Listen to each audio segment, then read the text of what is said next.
안녕하세요. 저는 보령 동대초등학교에 다니는 3학년 장민경입니다.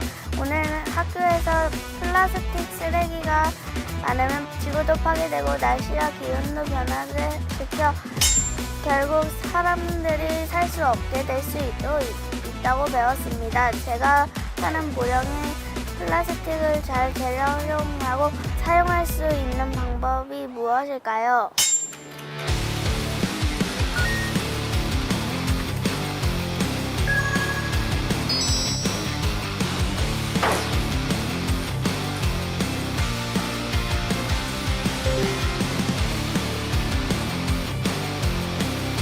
최근 우리 사회의 가장 큰 문제 중 하나가 바로 쓰레기 처리 문제인데요. 특히 플라스틱 쓰레기는 분해되는 데 수백 년이 소요되며 심각한 환경 문제를 일으키는 주범으로 지목되고 있습니다. 이런 상황 속에서 보령시의회 역시 플라스틱 문제 해결을 위해 다양한 방안을 모색하고 있다고 합니다. 이번 시간에는 보령시의회 최은순 의장님을 모시고 이야기 나눠보겠습니다. 네, 의장님 안녕하세요. 네, 안녕하세요. 반갑습니다. 우선 자기소개 부탁드리겠습니다. 네, 언제 어디서나 시민 곁에서 시민과 함께 숨쉬며 동행하는 보령시 의장 최은순입니다. 네, 쓰레기 처리 문제, 그중에서도 플라스틱 쓰레기 처리 문제는 어제 오늘 일이 아닌데요. 의장님께서 제안하신 내용은 어떤 내용일까요? 우리 보령시는 충청남도의 탄소 중립 1번지로서 그린 청정 도시로 거듭나기 위한 수소를 활용한 에너지 산업 전환에 박차를 가하고 있습니다. 이를 통해 미래 먹거리를 창출하고 지속 가능한 발전을 도모하고자 합니다. 이와 함께 그린 청정 보령을 보령답게 지켜나가기 위해 제로 플라스틱 정책을 수립하고 시민들의 적극적인 참여와 실천을 이끌어내기 위해 시의와 시장님께서 앞장서 주실 것을 촉구하는 내용입니다. 그렇다면 의장님께서 이런 내용을 제안하신 이유도 궁금합니다.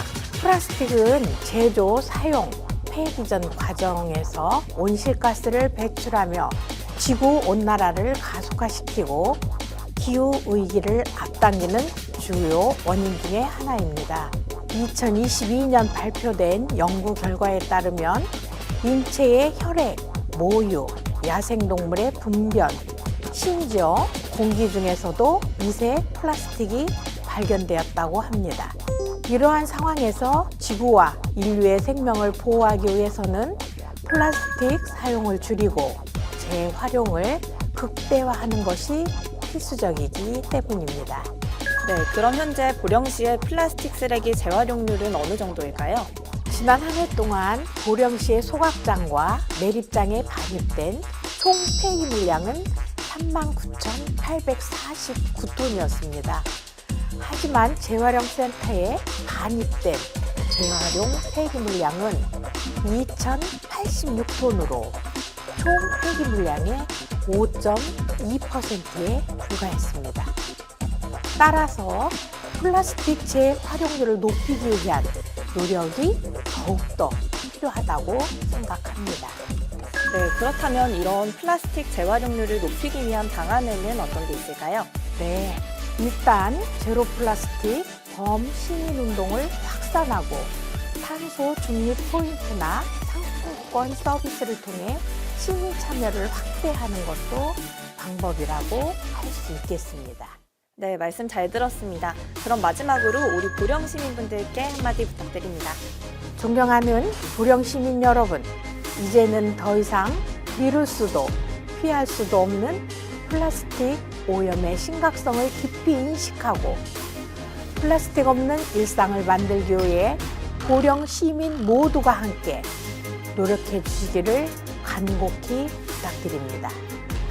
저희 보령시의회는 항상 더 나은 보령 시민의 삶을 위해 최선을 다할 것을 약속드리며 앞으로도 시민 여러분의 목소리에 귀 기울이며 적극적으로 소통해 나가겠습니다. 감사합니다.